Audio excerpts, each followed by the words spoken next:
Hey y'all, it's your Vice Mayor Dan Wu, and today we're here at the Keeneland Library with Library Director Rhoda Ferraro, and we are checking out this great new exhibit called Raices, Latino Legacies in Racing. So, Rhoda, what is this exhibit? Yes, so Raices is an amalgam of years worth of work to showcase the lives and contributions of more than 100 men and women from across the Americas working at every level of the sport. And Raices means roots. It does, and we worked hard to assemble an advisory panel of folks from 6 different countries, and they were weighing in heavily, like at every part of the decision-making process, including the title of the exhibit. And there were so many potential titles on the table, but in the end, people kept coming back to Raices, that concept of roots, not only like those individual and collective identities and legacies, but just the impacts, over time, and the fact that there's like this huge foundational historic context to all of this. So. And it's perfect that it looks like the English word for races. It does. It does. Yeah. And this is obviously not a new phenomenon. Latinos have been an integral part of racing from day one. Tell me about just the historical span of this exhibit. Yes, you are right. We don't have exact numbers, but safe estimates would put us today at about 70% of the horse industry workforce is driven by Latino talent and work. And this is across the span of all different occupations, right? It is across the span of all different occupations, and you'll see that here in the exhibit. So our stories start in the 1800s, and they work toward the present. And the beautiful part about this exhibit, I think, is it speaks to larger industry trends, and that folks who work in the horse industry, you do see this multi-generational kind of phenomenon that's taking place, and I can't speak to why that is. It's because you had that exposure early on, and we have folks on the advisory panel would say that it's a deep commitment to uphold the family's legacy when we are in this cultural context as well. So there's a host of factors as to why you see this multi-generational kind of ties. But as you work through the stories, you might be reading about somebody who's active in the industry today or was active in the industry 10 years ago, but they're 3rd or 4th generation horsemen or horsewomen. So some of the stories are just a progression of that family's work in the industry over time too. We're starting in the 1800s and we bring it to the present. And truly, that's why the word legacy is in that title as well. Yes. Tell me about what it takes to bring a show like this here. Yes, it took quite a bit of time and effort. There were just so many moving pieces that needed to kind of fall into place before I felt like we finally could say yes and do this the way that it needed to be done with the insight and the perspectives that it needed, and we finally got there. And that was in large part to a 250 Lex cultural grant that gave us that boost in funding to bring these international experts onto our panel and as contributors. It was also thanks to a private sponsor as well, Susan Naylor, and the Keeneland Association backed my time on it. So that external support is what drove my being able to bring in these historians and writers and translators. So it's pretty special. Lots of time, lots of work, lots of time, lots of partnerships. Who would you say this exhibit is for? I think this exhibit is for everyone, this is our first bilingual exhibit. So when you come into this space right now, what you'll see will be interpretive panels, you'll see display cases, you'll see a lot of photographs, and the text will be printed in English and you listen in Spanish. The exhibit also has an exhibit companion book that was released with text in English, and you can listen in Spanish. We're working right now on translating that companion book into Spanish. So you'll be reading it in Spanish with that capacity to listen in Spanish for that heightened access. But in terms of age groups, it's also for everyone. Well, not only do we have stories and words and photographs, we also have some trophies and artifacts. So Let's go take a look. Yes. All right, so we have a trophy case here, some great trophies, and you've got a great story about Ramon Dominguez, right? Yes, so Ramon Dominguez is a perfect example of those multi-general ties that we spoke about earlier.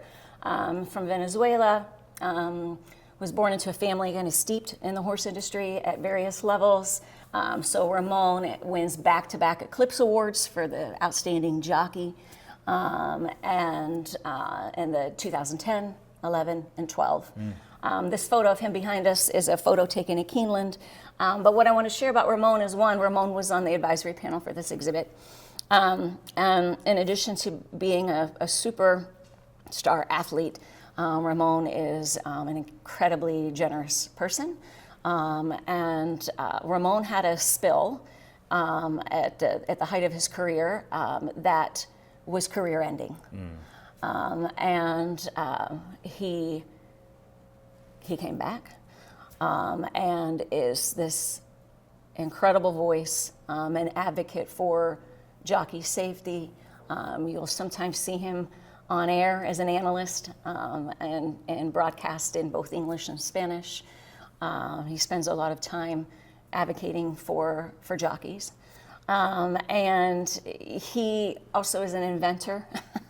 So I think the most incredible story about Ramon is that just that perseverance and that the steady presence of sharing, generosity, and that's at every level. Yeah. And yeah, last year he won one of the last man standing ultra marathons. Wow. Yeah. So I think that speaks to that grit and that perseverance too. So this isn't just history, this is living history. It is, absolutely. Yeah. So how can folks see this exhibit? So you can come to the library Monday through Friday, 8:30 to 4:30. It's freely available to folks, and you can just take it in on your own. And then how can folks engage more with the Keeneland Library generally? Yes, so I would encourage folks to start with our website, which is keeneland.com/library. But know that what you're seeing on our website is really just a fraction of what we do. So if folks are looking to research anything that touches on the horse industry, I mean, it can be several degrees of separation removed from it. We get 10,000 of those requests a year. Wow. So don't ever feel like, is this a question that they could potentially help me with? Maybe we can, maybe we can't, but we will always look. So regardless of what it is that you need for information or even for image assets, reach out to us. We are the world's largest repository of information and images that cover this industry, not just here in the bluegrass, but internationally as well. How long will this exhibit be up? We are going to have this exhibit up through early November. So we're going to have a big international audience visiting us here in Lexington for Breeders' Cup in late October. So we'll have this great fortune of kind of timing this to coincide with that. So we're already planning Breeders' Cup specific tours. Really looking forward to that. All right, let's go learn about some of these people. Yes. All right, Rhoda, this looks like a shot from a movie. Tell It me about does. this photo. I do love it, and I think the same thing. I'm like, this couldn't have been a candid moment. This feels like a movie poster. So back to one of those core themes of overtime. This shot was taken in July of 1969. What we see here, and I love the activity of the shot, you still see those rotors, the movement of the rotors, on that helicopter. These jockeys would have just left racing in New York. They were landing at a track in New Jersey to ride in the afternoon, same day. We have Eddie Belmonte, we have Braulio Baeza, we have Jacinto Vasquez, and we have Angel Cordero Jr. Greats. And the fact that they're all together just like this, as if this was the most normal and routine thing to be doing for four people to pack into a helicopter and ride from New York to New Jersey, but it was absolutely the norm for their life. But I do think it speaks to that degree of dominance and how far back in history, we see examples of that. So Rhoda, tell me about Mirna. Yes, so Mirna is a groom. She works for the Brazilian trainer, Paulo Lobo. Mirna is from Guatemala. Much of her family is still in Guatemala. Her daughter is here.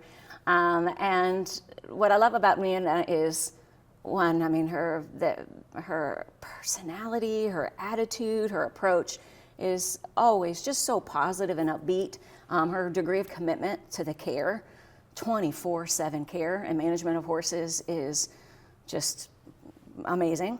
And it's just great to be down in that barn because you're hearing all these languages spoken, every day. So you'll have Spanish, you'll have some Portuguese in the mix, you have some English. So it's just Paulo Lobo's stable is tremendous, and his crew, including Mirna, are equally so. So we're fortunate to have thousands of people who are committing their lives to the welfare and the care of these horses every day. Mirna is one of them.